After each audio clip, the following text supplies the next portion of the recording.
This is The Weekly Set, an official podcast of TheTotalScreen.com. I wish I was the monster you think I am. You have come here to beseech me? Can't ask for your soul.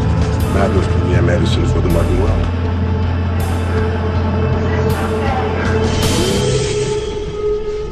Hello, everybody, and welcome to The Weekly Set, the official podcast of The Total Screen. I am your host. My name is Tyson, and joining me today, as always, is my partner in crime here at The Total Screen, William Rohrig. Hello. So today is August 17th, 2020, and we are doing episode 267 of The Weekly Set, where we are going to be talking about A Touch of Claw. So those of you who listen to this podcast, but for some reason just don't pay attention to what we say we're going to be doing the next week, the short summary of A Touch of Cloth is it's a police spoof, like a procedural spoof, kind of in the vein of like a Naked Gun. Yeah, in fact, it's very much like Naked Gun, which is interesting because Naked Gun also spun out of its own spoof series, which was called Police Story, right? Yeah, something like that. Police Squad. Yeah, that was it. Police Squad. Yeah, Police Squad, which was a spoof series. And so it's kind of like in that tradition, it's weird because I want to say up front, this is kind of like the most unique British comedy I've ever seen, because British comedy typically doesn't go for straight spoof like that.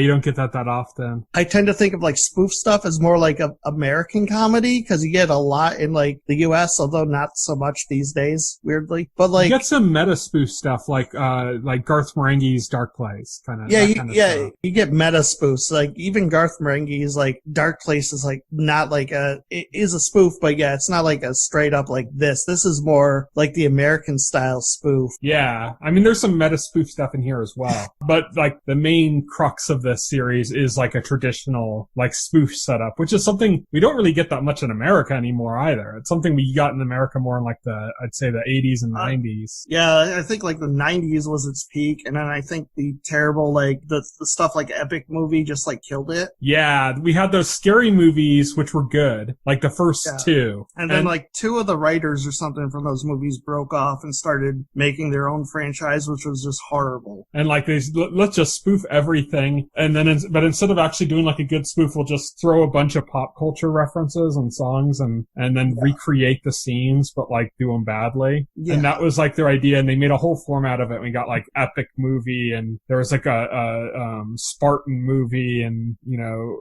just tons of them like that, you know, that had that same moniker like Scary Movie, but were different, and they suck. They're bad, and that just killed the whole spoof genre. So maybe it's a mercy that the genre died, if that's what it was going to become. Yeah. Anyway, back to A Touch of Cloth. You've been kind of talking up this show to me for a long time now. Yeah. I believe before it wasn't available anywhere. I don't know when this became available on Amazon. I don't either. I think I was on like Reddit one time, and I was just we were talking about shows that you can't watch over here, and I mentioned A Touch of Cloth, and somebody responded, "Oh, that's on Amazon." And I was like, "What? It is?" It was since when, you know? And it just randomly it's there, you know? Right. And so I guess what happened is like you found out it was on Amazon, and then we had like this gap in our programming, and so you decided this was going to be your opportunity to get me to actually watch the show after having talked it up for years. Yeah, this was before we had a release date on Lovecraft Country. Otherwise, we'd probably be talking about Lovecraft Country today. Right. Instead, we're still going to talk about Lovecraft Country. We're just going to talk about the first two next week. We scheduled this in and then found out the date for Lovecraft Country. We're like, oh, okay, I guess. We'll just do 2 episodes next week. Lovecraft Country. But, so yeah, there's a little preview for you guys. We're doing Lovecraft Country next week. Woo woo.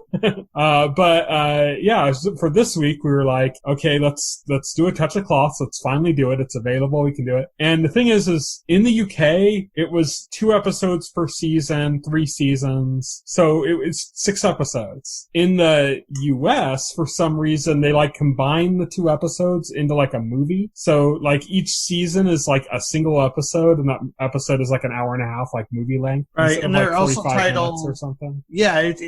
They're all movie length here. So like they're all like season 1 is like an hour and a half film. So like I hesitate to call it seasons if it's going to be like in that format. And just call them films at that point, especially with the way they're titled. They're titled A Touch of Cloth, A Touch of Cloth 2, and A Touch of Cloth 3. Yeah, and they have like a different names. But part of that's just like the way stuff works in the UK, like the way shows work is they have very limited number of episodes in a season, and they kind of treat, and they do this with anime too. Like this is like an anime and British TV thing, where like a new season, it could come out right away. It could come like 3 years later, and they just happen to do another season. Like it's just not structured the same way as it is here in like the US with shows and like seasons. And they don't even call them seasons in the UK. They call them like series. So it's like series 1, series 2, series 3 instead of like seasons. So that's just like a cultural thing differences. And like the one thing that does separate it from being films is, like I said, it's like movies here, not in the UK. In the UK, it's 2 episodes per season. They aired on separate nights, you know? Right. But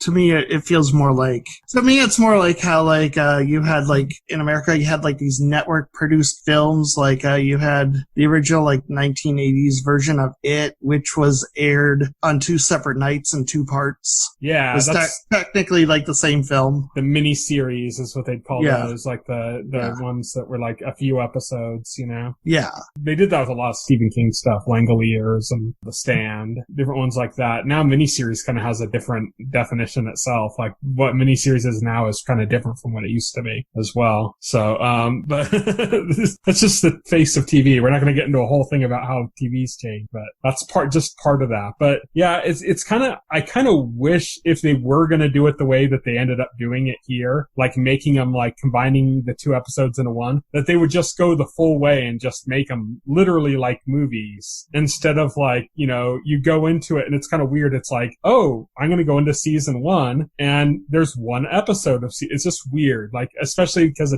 because there's a disconnect between there being 2 episodes per season in the UK. When I was trying to go like, okay, how many episodes do you have to watch? I'm looking it up and I'm like, are they like missing episodes? Like what's going on? You know, like they kind of made it a little bit more confusing than it. Right. We should say A Touch of Cloth is from Charlie Brooker. So if you've listened to this podcast, you've heard us talk about Charlie Brooker stuff before because we've talked about every season of Black Mirror we've talked about on this podcast.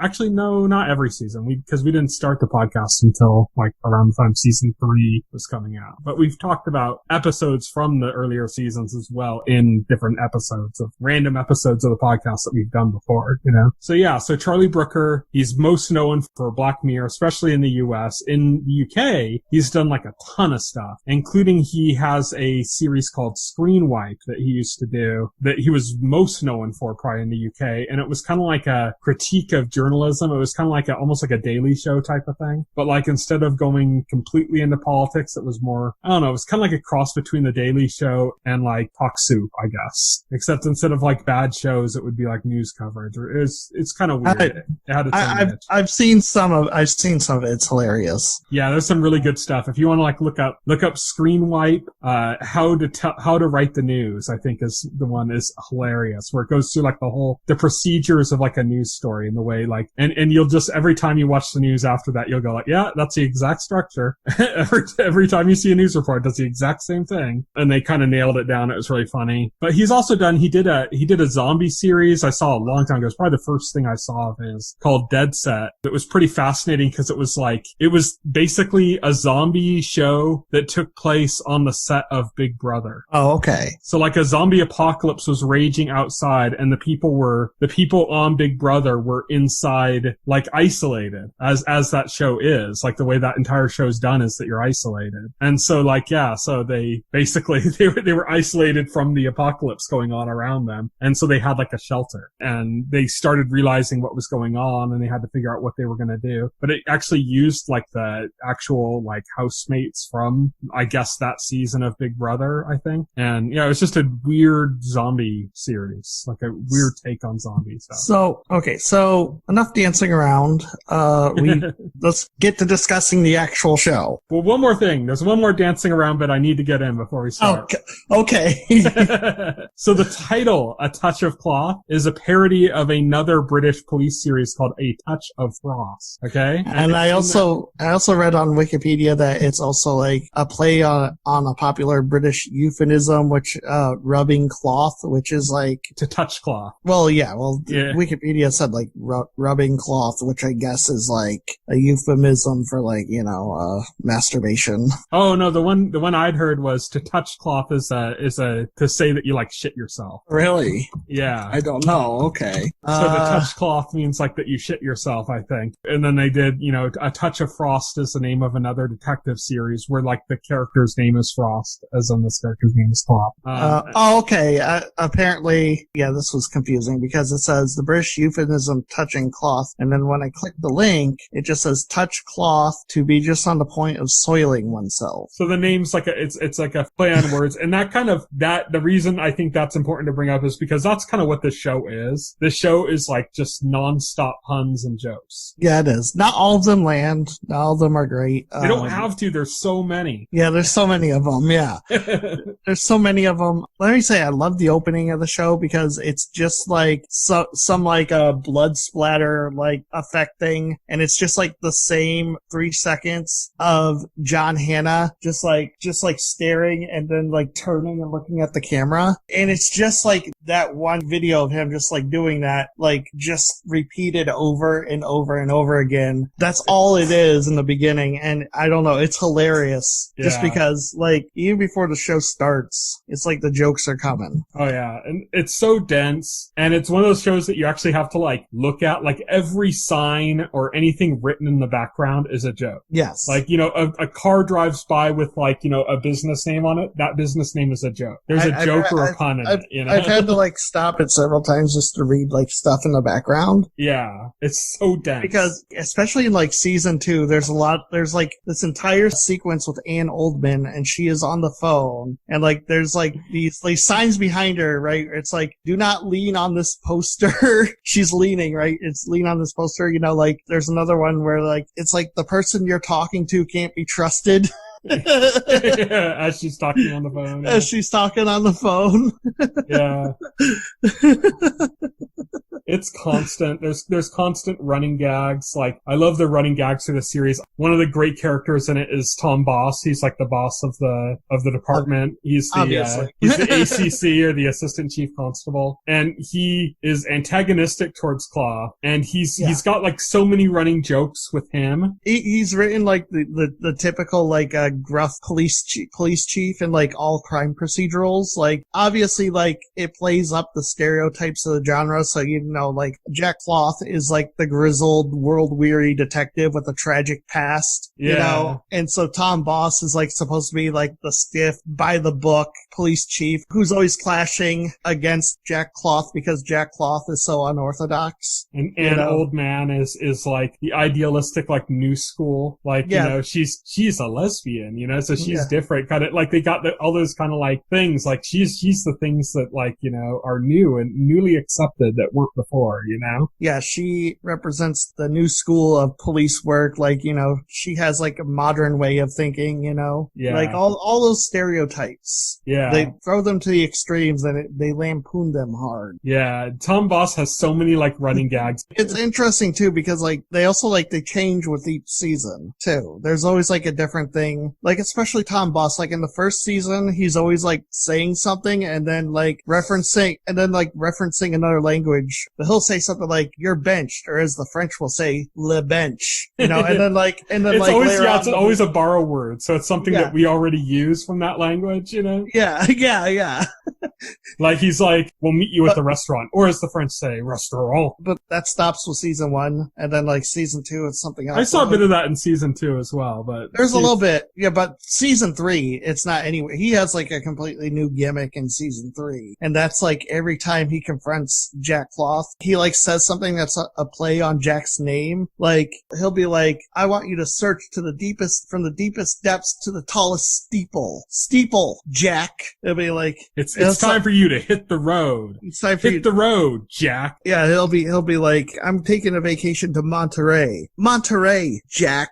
And not just Jack, it could be like Cloth too. Like he does one about cheesecloth at one point. Yeah, he does one about cheesecloth. He does one about like a horse cloth. cloth or saddle cloth. Yeah. Yeah. He's like, time to get back in the saddle cloth. Saddle cloth. But yeah, like one of the ones that's like really simple that he does in every season though is he's just always, like I said, he's always walking through police tape. Yeah, he like, does that all the everywhere time. he walks through, there's like police tape, and he just like walks right through it, you know? And at first, like that's the only gag they do with the police tape, and then they start getting ridiculous with the police tape as it goes on. Like they start making mazes with the police tape. Yeah, they had like this one point where like they had the police tape all over, and there was like these group of witnesses, and they had like police tape like wrapped around them all. Yeah, they were like wrapping around them like continuously in a circle. Yeah, they were like bound up in it. Yeah.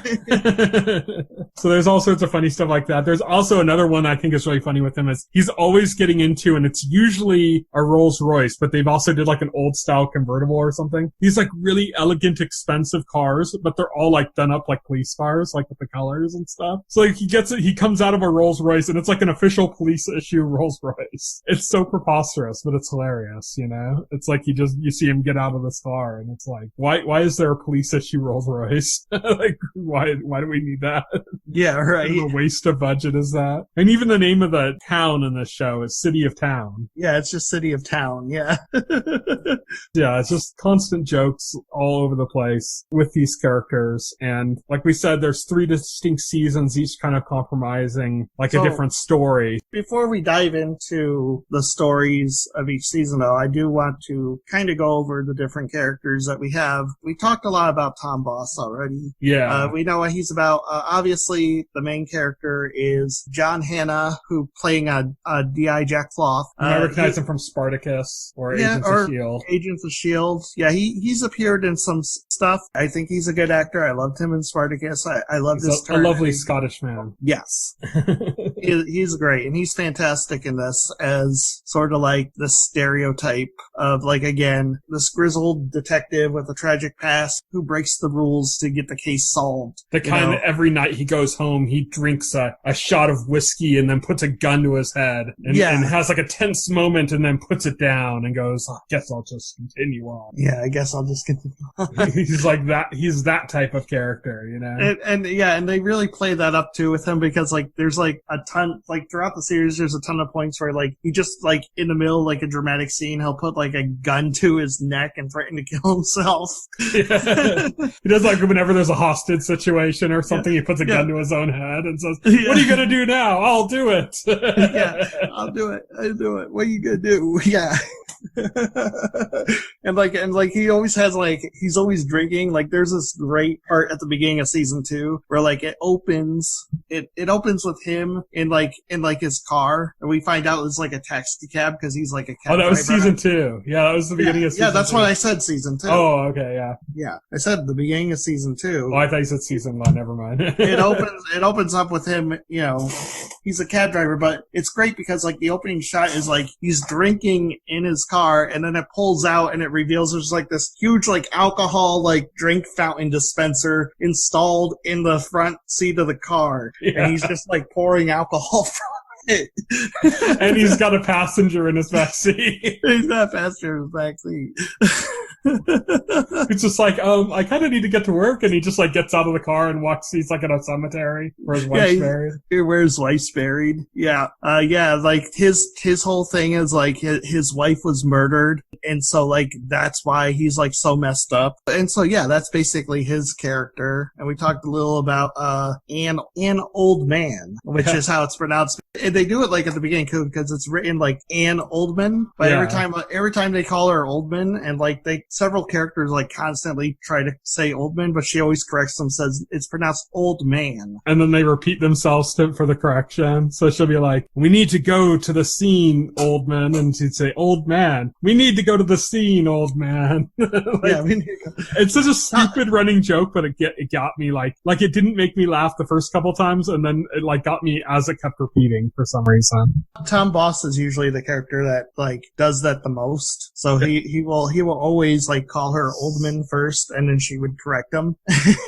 But it's hilarious too, because her entire name is just like part of like a larger joke from the first episode, because the first episode begins literally with the murder of an old man, right? And so right after the scene where he's found dead, we see her like knocking on Jack Floss's door, and she introduces herself. She says, "An old man," and he's just like, "An old man, what?" And and the joke is, he thinks she's talking about what happened, but she's really saying her name. Like, that's literally her name. It's a running joke through like the first season, and then the second season on, they just kind of do the "an old man" thing, you know? Yeah, because after like the first half of the first season, like the joke it's attached to is no longer relevant. Yeah, but it's still funny. Yeah. So they have another running joke with her. It happens in every season, and it even goes with Jack at a certain point, like it transitions to Jack, where they say like, "You're a lesbian," and then she'd say like, "Bye, Jack," and then he thinks she's saying goodbye to him, so he like walks away. Yeah, dejected and frustrated.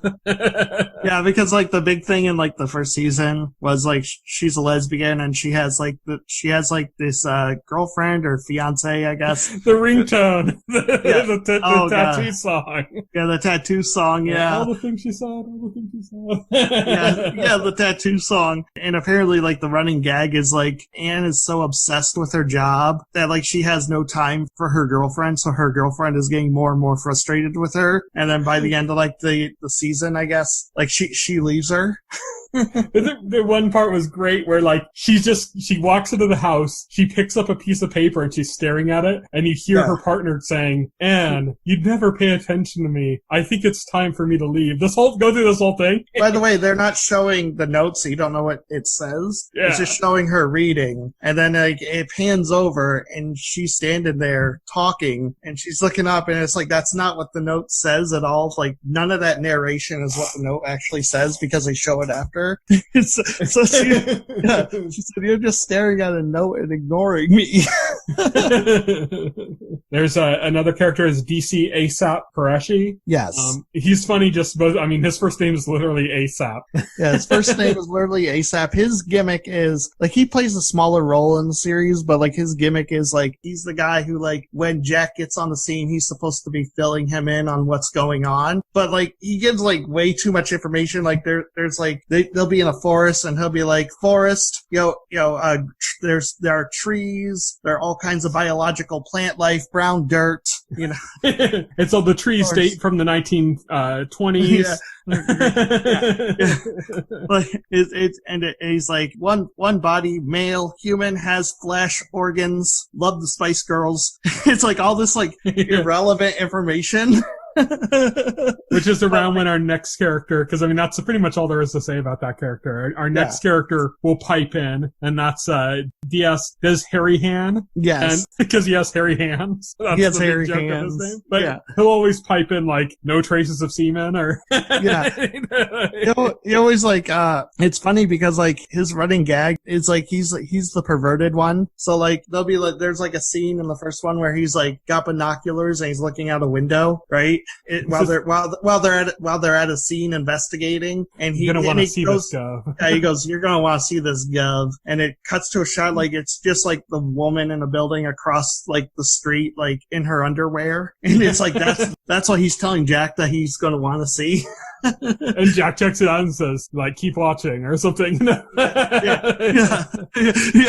Like it's perfectly normal on there, you know. And then like there's another part where he's just like, "You're gonna want to see this gov," and shows Jack like this calendar he found of like half nude models like posing with radiators.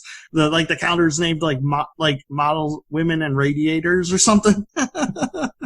That's like his gimmick. He's funny. He has a little bit more to do in the third season, but for the most part, his gimmick is he does two things. He's always looking at something. It looks like he's found some evidence, and he says some variation of the line, "You're gonna want to see this gov," to Jack. In which case, it's revealed that it's just like, you know, a picture of a naked woman or something, and that's it. One time in like sort of a reversal of that, like he does that to Anne. He's like, "You're gonna want to see this gov," to Anne, and he shows her like this website he pulled up with like this nude woman on it, and she tells him to bookmark it. Yeah. And then, like I said, the other thing he does is he types in whenever ASAP is giving details about the body or whatever, he'll say like no signs of semen, or you know. Like, he'll say no semen on the body. So that's kind of like his whole thing. So his gimmick is like, yeah, he's just like a big pervert. That's his gimmick. Yeah. Until season 3, there's a little bit more for him in season. They 3. give him it's still relatively the same thing. They give him like a really expanded role in season 3. Like I said, in like the first 2 seasons, that's his role. He doesn't do much. Like the people surrounding Jack and Anne for the most part, don't do much in the first 2 seasons. Yeah, they're just there to deliver like quick jokes. Yeah, but yeah, he gets an expanded role in season 3. Yeah, the next character we'd probably mention is Dr. Natasha Sachet. So is just horny for Jack. Apparently, like it's hinted at like her and Jack had like some sort of like sexual history, and so she's always making like just these comments and passes at him, innuendos, yeah, and he's just like coldly rejecting them. Yeah, like that's the whole thing. That's their relationship. Yeah, she's just like every time he'll come in and she'll say something, like about the case, and then like turn it into like some comment, like like they'll be talking about it's all these bodies are old and they've gone stiff. I remember when you used to be stiff, Jack. There's this great part in the first season where like she's analyzing the body. Like they're at the first murder victim's apartment, and she's analyzing the corpse of the old man who was the first murder victim in the series. Not to be confused with an old man. Yeah, right. The old man, I will say, the old man who's the first victim of the series, and like a cat, like his cat jumps out of like this gaping hole in his chest that the cat like apparently like got in there and just like ate him up from the inside because he was a corpse. And she just says, "A ravenous pussy hungry for the old man. Bet you've encountered one like that." The other gimmick she has is that whenever she's in a scene with an old man, they always like trade insults. Even there's one scene in like season 3 where she's literally like dying and being carted away, and they're still like insulting each other. They're still like insulting. Yeah, that's the other gimmick with her characters. Her and Anne hate each other, and they're like in this bitter rivalry. But somehow Anne doesn't realize that her and Jack had like an affair, even though this has been like, somehow that's doesn't realize until like season 3. Yeah, somehow that's news to her like at the very end of season 3. Yeah. Like your whole conception of what that rivalry was even based on is turned on its head, so you don't even know what the hell that rivalry was based on before.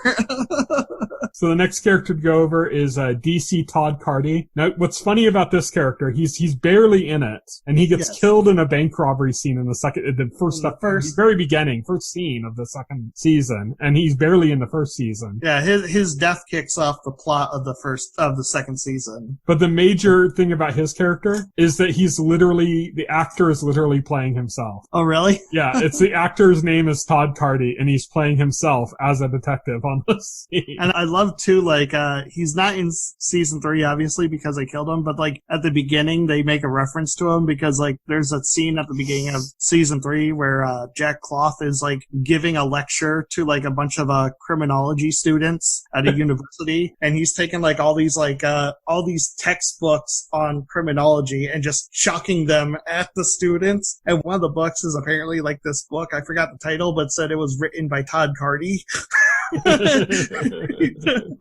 So the next police officer is a PC cardboard cutout. Oh god, can't forget PC cardboard cutout. Yeah, I think she was only in either the first or first 2 seasons. I think she's in the third season at all. I think she's only in the first season because she gets killed off at the end of the first season. That's right. Yeah. She gets decapitated. Yeah, she gets decapitated, and she is literally just a cardboard cutout picture of a police officer. That's it.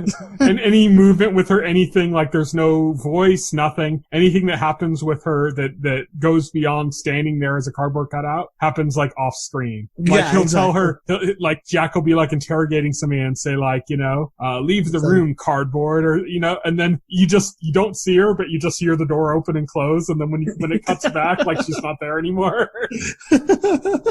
And it's hilarious too because like after she's like killed off at the end of the season, it shows like the crime scene and it shows the officer talking to her family, which is like just cutouts, just cutouts of like a man and like a small child. Another great running gag. And then the last police officer to talk about is DC Carrie Newblood, played by Karen Gillan. Karen Gillan from Doctor Who. She was Amy Pond in Doctor Who. People would probably more likely know her now, not by from sight. Jumanji. Yeah, Jumanji, or they'd know her. Jumanji was a Nebula from Jumanji was a big movie. You got that was really successful. I was thinking the biggest thing she's because she's in the MCU, but she's so heavily made up that you can't even really tell. Yeah, that's why I figure people would probably, if you watch this, you'd probably recognize her more from Jumanji because she is pretty unrecognizable in her role as Nebula in Guardians of the Galaxy. Yeah, so you might Blue Sister from Guardians. That's her. So like if you watch that, like if you didn't know, you probably wouldn't realize it. But yeah. So she plays Carrie Newblood, she's the new recruit. Her introduction is hilarious because as she's going into the police office or whatever, it's cut over with Jack doing that speech you were talking about to the classroom, the criminology classroom. Yes. And he's all, when you first go on the job, nothing's going to prepare you. And like everything he's saying is like happening to her. She's going down the hallway. He's like, or a sudden bear attack. A sudden gorilla attack. Yeah, a sudden gorilla attack. Yeah. And like a gorilla jumps out at her. And it's just freaking hilarious. Like there's one point too, like at the beginning where like she's asking like where Jack Cloth is because Jack Cloth is like her CO. And they tell her just go around the corner in the hallway. He bumps into new recruits there. He's like, you need to go talk to an old man. And they're like, where would I find one? Yeah. They're like, yeah, go into the around the corner in the hallway. He likes to bump into new recruits there. And like it shows her like in the hallway and he literally like bumps right into her like they said. I love the whole part where like she says she's looking for Cloth. So, oh, what have you heard about him? And then she's like not revealing that it's him. And so she keeps like giving information. Like she's like, oh, I heard that he's trouble, that he's, it's all, what else do they say? That he's a genius? No, I've never heard that. I heard he's the kind of person that will lead you around and then humiliate you by suddenly revealing that it's been him the whole time. Yeah. He's like, I heard he's the type of person who will lead you around and let you like talk about him to his face without revealing that it's actually him.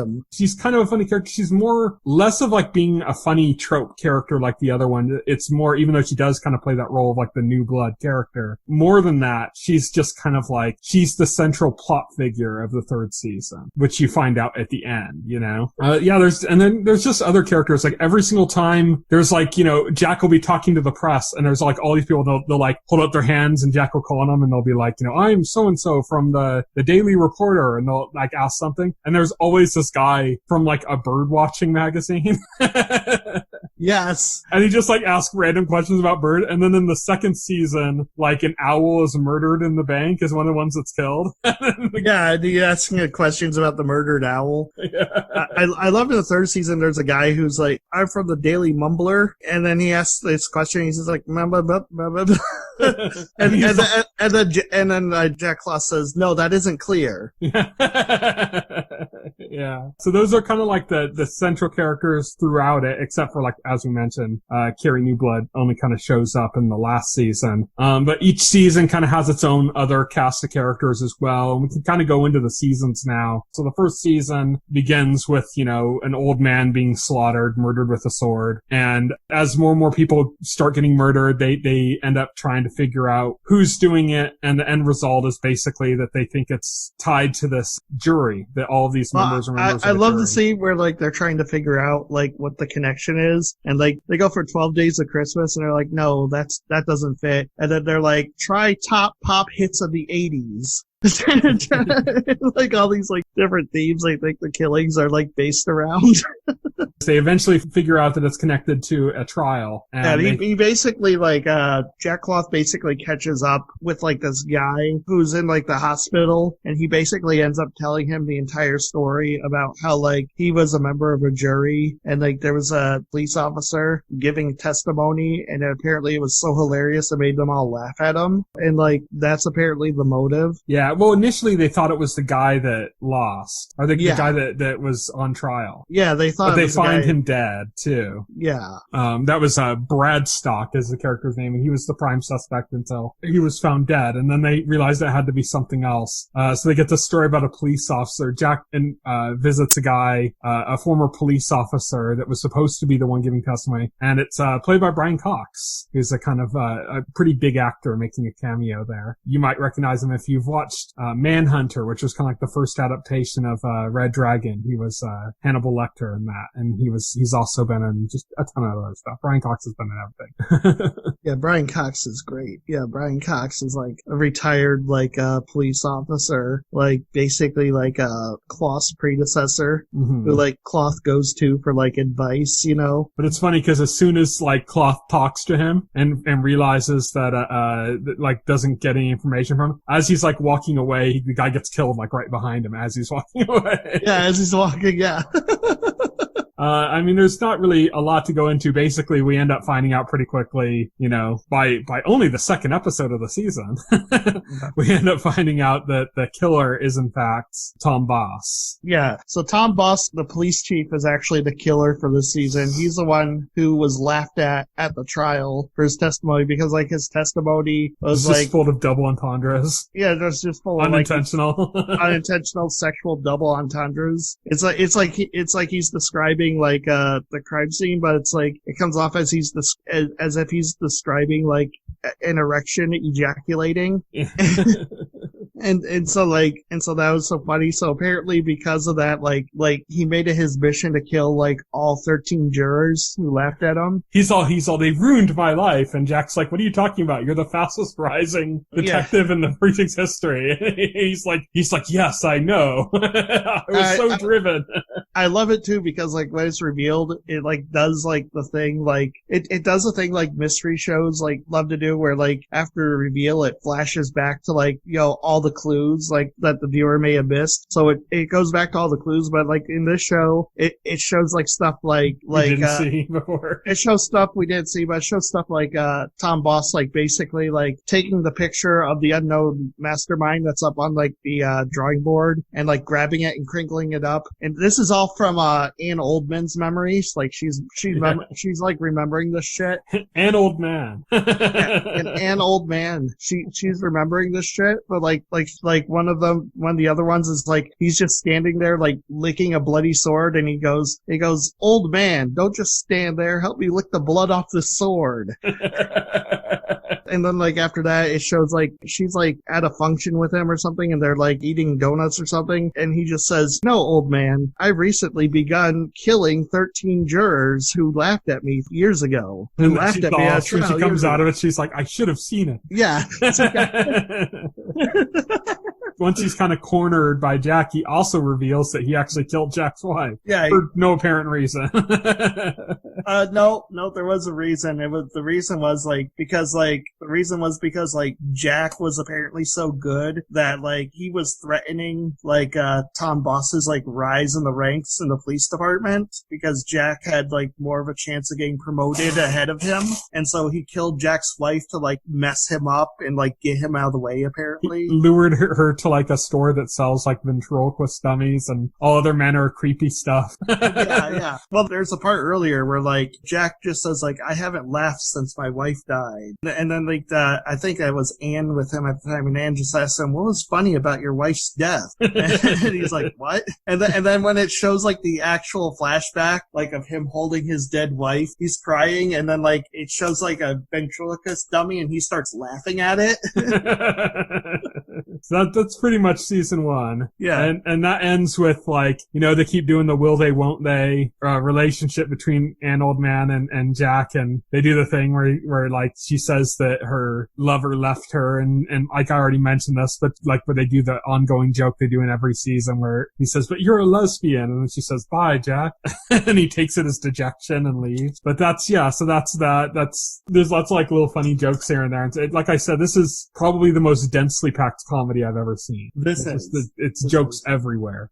Season 2 introduces like a major new character, like I guess kind of like antagonist / love interest for Anne Oldman, which is like Mayor Goodhope. No, it's Hope Good Girl. Oh, Hope Good. Yeah, I knew it was something like that. She's not the mayor, but she's running for mayor. Yeah, she's running for mayor. She's like apparently like very ambitious, and she's got like this kind of like sinister aura about her, but she's like coming on to Anne like really hard, like basically to a point of sexual harassment. If I'm being honest, like the stuff she does is basically harassment. But it's like, yeah, it's pretty extreme. That's like an ongoing thing throughout the season. But there's also what we're led to believe is the main villain in the season is somebody named Mr. McCratty, who is played by the guy who played Stannis Baratheon in Game of Thrones. He is a crime boss because like at the beginning, like it opened with like a bank heist. So like you have all these people working for this gangster who were involved in this heist. And so basically once they don't know who McCready is, like he's supposed to be this mysterious like crime boss that nobody gets to see or know about, like he's hidden in the shadows, and like his henchmen are like the ones out in the open. But they track down one of his henchmen who were involved in the heist thanks to like a tattoo he had that like a witness at the bank saw. That's Bullock, who Bullocks is British slang for testicles. Yes. and basically like this is like the big conceit of season 2. The whole big conceit of season 2 is that Jack Cloth has to now go undercover and infiltrate this gang to find and catch the crime boss. Who goes undercover is Jacques Copper, but pronounced Jack. Yeah. They make a big thing about how impressive it is that he's using his own name so that he responds naturally. Yeah, his whole like explanation is like, well, if they say Jack, then I'll know they're referring to me, right? So like his whole thing is like if he used like a different name, he would just get confused. So this way he won't get confused. It's funny too because he picks the last name Copper, which is like basically the British way of saying cop. Yeah. Like, you don't hear it that much in America, but like if they say copper, that's like how the same way we would say cop. You only hear it in Britain and like old timey like crime serials from like the 20s. Yeah. You never catch me, copper. Yeah.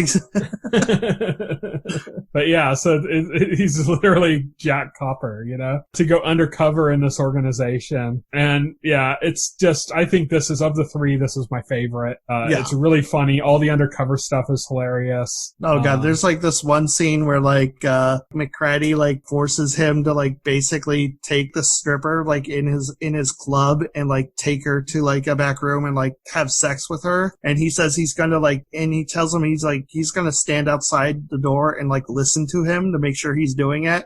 And because of like his relationship with Anne, you know, like they're having like this romantic like relationship happening this season, and so he doesn't want to like actually do it. Also the fact that he's like wearing a wire, so like if he strips down, like she's gonna see his wire, so he's like kind of like making excuses. So like he gets her to like make sounds and like fake it, like so that McCready outside is listening, like hears them having sex when they're not actually doing it. But the thing is, like Anne is also listening from the surveillance van, and so she thinks he's having sex with this woman, and like she's like getting like all like upset and betrayed. Every time like the communication on the wire cuts out, she just goes Jack. Oh god, and it goes on for like five minutes in like a steady, even cadence, just constant. Jack. Yeah.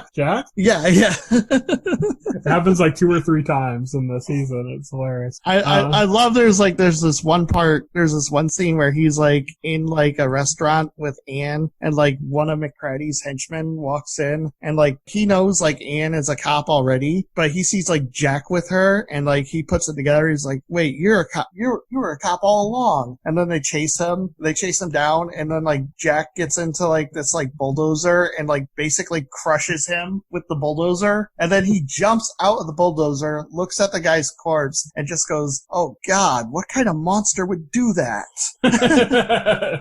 God, there's a lot of gore in this show. Yeah, there is. There's a lot. Oh my God. There's like a scene in like Season 3, the unnecessary autopsy. the unnecessary autopsy. That almost made me puke. That was pretty bad. Like, oh, speaking of gore and like puking, there's like this running gag throughout the entire series about Piers Morgan. Like, when they get to like the crime scene in the first series with like the dead old man, it's horrific. And it shows like Anne, she's like going to puke, but she's not puking at the corpse. There's like a picture of Piers Morgan, and like it shows her like holding her fist to her mouth, and then like she like turns the picture on its bottom, and then she's like, okay. It's like the picture of Piers Morgan was making her puke, not the corpse. Yeah, they did the same thing with Des Harrihan in the 3rd season, where like he was going through a file and they brought up the picture and he was like, and they like turned it over real quick. yeah, they do that. There's also another in the 3rd season where like you think Jack Cloth is talking about himself because he just says, you know, the pathetic life story of a loser nobody asked for, and then he holds up the book and it's like My Life Story by Piers Morgan. Yeah, they went hard on Piers Morgan in this whole series. Yeah, they did. You could even make an argument that he's the true antagonist of the entire show. Yeah, you could. We should mention, because we didn't, I don't think, we're talking about season 2. Boss is still their boss. Oh, yes. He comes in at the beginning of season 2, like right after the bank heist, like nothing happened. And it goes on for like 5 minutes without them like even referencing it until like Anne or like somebody brings it up and they're like, you know, what about all those? I think a reporter brings it up. Anne doesn't bring it up because she's already cool with it. Some random reporter like brings it up to him. They're like, what about all those killings you did with the sword? And he just says, look, I said I was sorry and I went to rehab. You know, what more do you want? He's on, I haven't done it in months. Yeah, and he says, and I haven't done it again in months. It gets even like worse too, because after the reporters leave, like he gets in the car with Anne and she's talking with him about like how he's gonna have to work with Jack again. And he just says to Anne, you think Jack can forgive me? And then she just says, Tom, Jack doesn't blame you for his wife's murder. If anybody, he blames himself. And immediately cuts to him laying on his wife's grave, and it says it's all Tom Boss's fault. It's all Tom Boss's fault. Yeah, it was hilarious. The grave with the plants for breast and the crotch. And he's like fondling them as he's laying on them. Yeah. I just love it because she says, he doesn't blame you for his wife's death. And it's like, he's literally responsible for his wife's death. He literally murdered her, you know? Yeah. Not just responsible, he straight up murdered her. Yeah. A premeditated murder. Yeah. To basically like sum up the story on this one pretty quick is that, you know, Jack's kind of going around undercover. They end up finding out that it's actually like there's a nuclear weapon that's in a museum that gets stolen, because that's where we just put active nuclear weapons. Yeah. They do like a fake out this season where like once it's revealed there's a nuclear weapon, they make it out like Tom Boss is like behind the nuclear weapon plot, because they show him like being sinister and like he goes to like the museum like without telling anybody. So it looks like he's going to be the villain again, but it's actually like the woman running for mayor. It was funny because they did the poster literally they did the said reverse of earlier. what they did before with Ann Oldman, where she is remembering, like, because they find out that the main villain is called the big guy. And then so Anne's having all these memories of him talking about the big, like, I'm the big guy, you know? Like, yes. I'm the big guy here, you know, like all these, like, constantly, and then it's like, it's the opposite. It's like, it's not the case. There's another fake out where it looks like they catch him red-handed, but he'd already been kind of like clocked and was just kind of like stumbling about to fall over. Yeah. And so they did like that fake out on it. And then, you know, it turns out he's one of the good guys now. Yeah, it turns out like the big man was actually Hope Goodgirl. Yeah. They're at a telethon for, God, what do they call it? The blameless victims or something. Help a blameless child. Yeah, it was Help a Blameless Child. Which is hilarious because that's another running gag throughout that season where like they're showing like pictures of like this telethon happening, and like in a bunch of scenes like there's this guy who's like trying to collect money for it, and like in every scene he shows up in, like either one of the criminals or the cops pursuing him like knock him out. Yeah. Like there's a one sometimes scene where, like, unnecessarily so, like they're just running by and they clock him. Yeah, they just like there's a scene where like Anne's chasing a criminal and he shows up and he asks her and she just like hauls off and decks him. She just stops the chase just to like deck him and then continues running. Yeah, he's basically like the stand-in for like a Salvation Army like bell ringer. Yeah. But they do that like a lot in the season. Like that's a hilarious running gag. There's not much more to say about this season except I guess the way they ended it with the relationship with Jack and Boss. Oh yeah. Yeah, we have to like mention that because there's a scene towards the end where like Tom Boss like gets shot and it looks like he's dying, and Jack apparently like gives him mouth to mouth and resuscitates him, and that apparently like leads to Jack and Tom Boss falling in love. And so like at the end of the season, like Jack is having this discussion with Anne, and he's telling her he's leaving her, and she's like all upset, and she's like, why, you know? And it shows like Tom Boss like calling out to Jack saying, come along, and she's like, wait, you're leaving me for him? And then she says, but you're straight, Jack. And Jack says bye, and it does that joke. Bye, old man. Yeah, she says, bye, old man. She goes, but he murdered your wife. And Jack just goes, yeah, but nobody's perfect. What's great also is that there's a scene earlier in that season where they're basically being forced to shake hands. And when they're shaking hands, like, I think Jack says, one of them says to the other, but I think it's Jack who says, like, it's not like I'm going to push you down and, you know, like, have my way with you or something, like, you know, he says something along those lines, like, you know, and then that's exactly what ends up happening. What's even more hilarious is like when you get to season 3, Tom Boss comes back, but like the apparent romantic relationship between Jack and Tom Boss like is never referenced or brought up at all. But Anne is like a huge mess because of the way like Jack left her. She's an alcoholic. She's drinking unbranded vodka. So I think it's funny, like she's a huge mess, but like apparently like the romantic relationship that he left her for like never happened. Yeah. So that brings us to season 3, as we already transitioned there in. So season 3 it begins with a man being killed who looks exactly like Jack. And Jack ends up getting pulled back onto the force again. Again, he's no longer on the force, but gets pulled back on. And we find out that it is, in fact, Jack's brother who died. They end up tracing it back, and they have a backstory in which Jack and his brother had met up with 2 women. Like, his brother was dating a girl named Deborah something. And I love it because he says, like, he had this girl, Deborah something. And then you see in the flashbacks, like, this is my girl, Deborah something. Yeah. And then there's, like, another girl, her friend Jill. And then so Jack starts dating Jill. So, of course, he makes some Jack and Jill jokes. Oh, no, yeah. So the best part is, like, because this is the whole tragic backstory, right? The whole tragic backstory is his brother is dating Jill, and he's dating Deborah, and he cheats on, and like, something tragic happens, and he cheats on no, it's the other way around. Yeah, Jack was dating Jill. Yeah. He went through the whole nursery rhyme as if it really happened. Yeah, where, like, she fell down the hill and broke her crown, and he went tumbling. Yeah, that was the tragic backstory, because he was like, and he says it like with this deep seriousness too, because he's like, one day me and Jill went up the hill to fetch a pail of water. I fell down and broke my crown, and Jill came tumbling after. She ended up with a coma.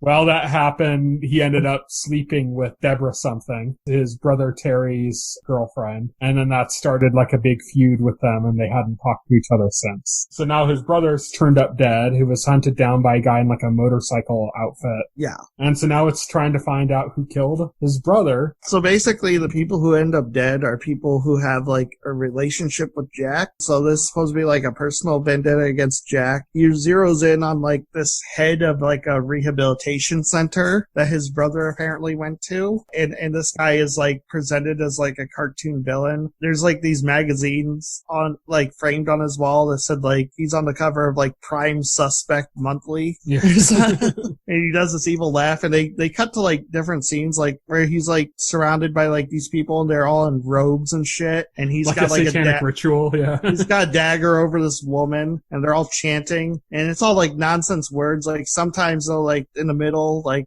the one I caught was like they'll just say like Super Mario. Yeah. It's like, well, there's like a chanting background music, and it's like Super Mario da da da da da. It's like, you know, like a typical thing, and it's just like brand names. I think it's like FAO Schwartz at one point or something. It's like brands. I had a hard time like making out anything else. But they did Super Mario twice. I heard Super Mario on 2 different occasions. Yeah, me too. But that turns out to be just kind of like a false lead. Yeah, that turns out to be a smokescreen, and you can tell it is by like how hard they're pushing the idea that this guy is the main villain. Yeah. You know, like at this point, you know, like the show's tricks. Well, it's funny because like the one time Jack tried to break him, like an interrogation, he did so by going after Anne, like mercilessly. yeah, he's and he was getting upset about the poor treatment of his partner. Well, I love it because like Jack's assumption was like this guy was a hardcore misogynist, and so he was going to get into his head by just going full misogynist on Anne. And when it turned out like the guy wasn't like a misogynist at all, he was like, "Leave the poor woman alone." Yeah, Jack's all, "You're gonna end up childless and alone." And Anne's like running out of there like crying. Yeah. We end up finding that the real cause of these murders at the end of the season is Carrie Newblood, who we mentioned earlier at the beginning of the podcast. And we didn't mention, like, Carrie Newblood. The big thing in the season 3 was Carrie Newblood and Des, like, developed this romantic relationship through the series. Like, this is, like, the most character development Des gets through the entire series. Yeah, Carrie and Des have, like, a relationship just filled with sexual innuendos, where he's, like, trying to help her with things, and he's, like, he takes her to, like, the police gun range, but it's, like, there's, like, a guy standing there with, like, a bottle of wine behind them, like, paintings. It's, like it's a romantic atmosphere, so it's, like, this, they're playing up their relationship, like, the whole time, with her being, like, kind of naive about everything, and him being kind of, like, everything's, like, a double entendre, or, like, he's, like, constantly trying to, like, get with her through the whole thing. But we end up finding out that she's the one that has been doing all of this, and the reason she's been doing it is that she's actually Jack's daughter with Jill. Yeah, she's Jack's daughter with Jill. And apparently, like, her mother, like, raised her, like, just constantly, like, bad-mouthing Jack. Like, constantly, like, she says, like, it's every waking second. She won't shut up about him. And she ends up killing her, like, by burying her while she's still ranting about alive, Jack. And she's still ranting about Jack. So that made her, like, seek him out. And then when she, like, joined the rehabilitation clinic, she met his brother. And then that's when she got, like, really obsessed with, like, Jack. And she killed his brother because his brother was coming to, like, warn Jack about her. And then apparently she said the reason, like, she murdered, like, everybody else is because she wanted Jack all to herself. And it's hilarious, too, because it ends in, like, this ridiculous, like, Mexican standoff where like, Anne is tied down and Carrie Newblood, like, shoots the head of the clinic and kills him, you know, and so she's like, trying to force him to kill her, and he won't do it. Anyway, like, she kills him, and she has her gun to Anne. She has her gun with 3 silencers. Yeah, her 3 silencers gun, right? And then Jack comes in, Jack has his gun to her, then Des comes in, and Des puts a gun to Jack, saying, like, he loves her, and he's not gonna let Jack shoot the love of his life. And then, like, ASAP shows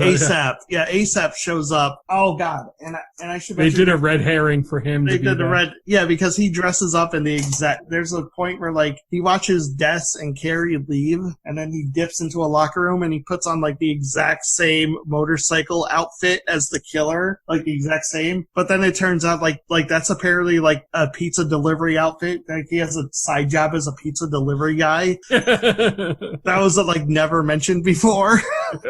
So he's got a gun on Des, so they all kind of got, like, the ridiculous order of guns on each other. And Jack does the thing where he puts the gun to his own head. Yep, Jack does the thing where he puts the gun to his own head and threatens to kill himself. And that makes Carrie, she puts the gun to her own head because she's like, we're the same, Jack. I learned this from you. I learned this from you. And she kills herself. And then Jack and Des are just like, no. It's like in the sustained, like, scream, only, like, it's silent, right? Because, like, sad music is just playing over it. So yeah. You hear screaming, but it's like, this is sustained. It goes on for, like, 3 minutes. She's not, like, dead. She ends up getting, like, taken out, but she's messed up.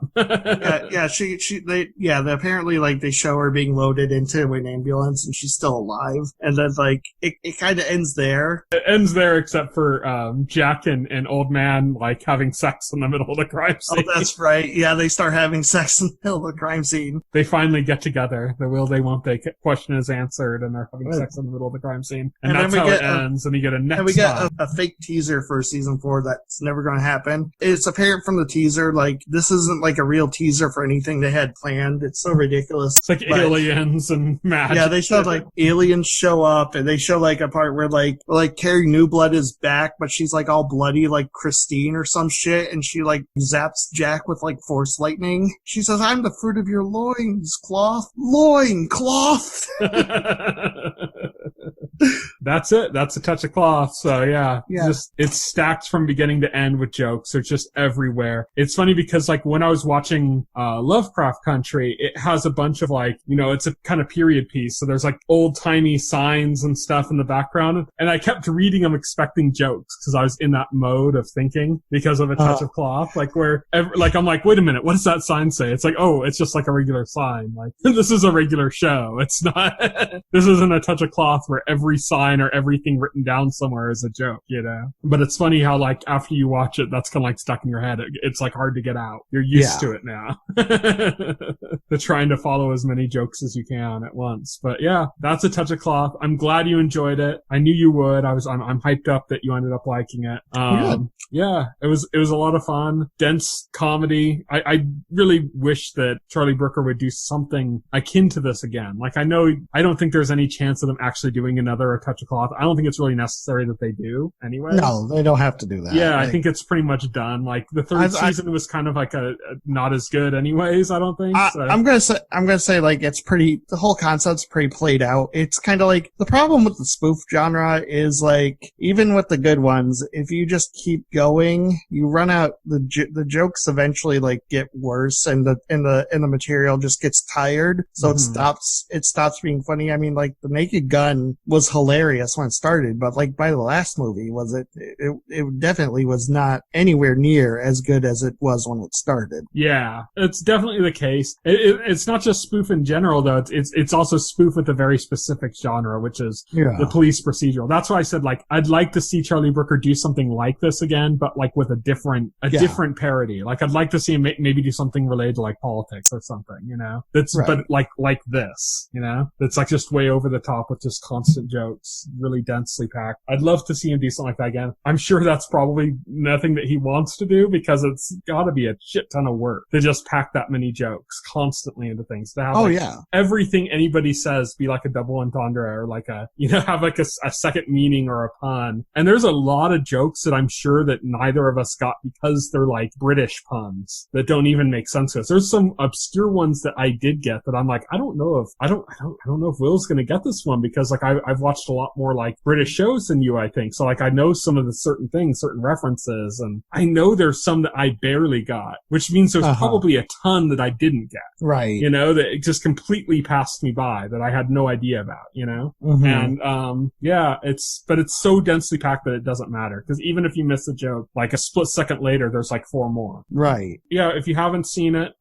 even though we've kind of gone over all the plot and stuff, none of that matters. It's all just a framework for the jokes. So just go in and watch it. It's hilarious. It's on Amazon Prime. That's it for the show. All we have left to do is talk about what's coming up on the horizon. So we're recording this on Monday, August 17th. Tomorrow on August 18th, Dead Pixels comes to the CW. On Thursday, August 20th, Biohackers comes to Netflix, as does The Great Pretender. On Friday, August 21st, Find Me in Paris comes to Hulu. Hoops, a new animated comedy series, comes to Netflix. Dark Forces comes to Netflix, and Lucifer returns for what I believe is its final season on Netflix. On Saturday, August 22nd, Love in the Time of Corona comes to Freeform. This is actually filmed independently at each actor's house and are like basically in lockdown. So this is, I think, the first like actual show about the current lockdown that's like filmed, you know, separately like that. Like we've had specials, like they did that Parks and Recreation special they did where it was about the lockdown, but that was like a special. This is like an actual show where the entire premise about it is about the lockdown. On Sunday, August 23rd, I normally don't bring up documentaries or documentary series, but this documentary series coming to HBO is The Vow, and it's about the Nixivim cult, so that cult that Allison Mack was involved in. Oh, right. From Smallville. And I thought you and I have both talked about the cult, and we've also talked about her before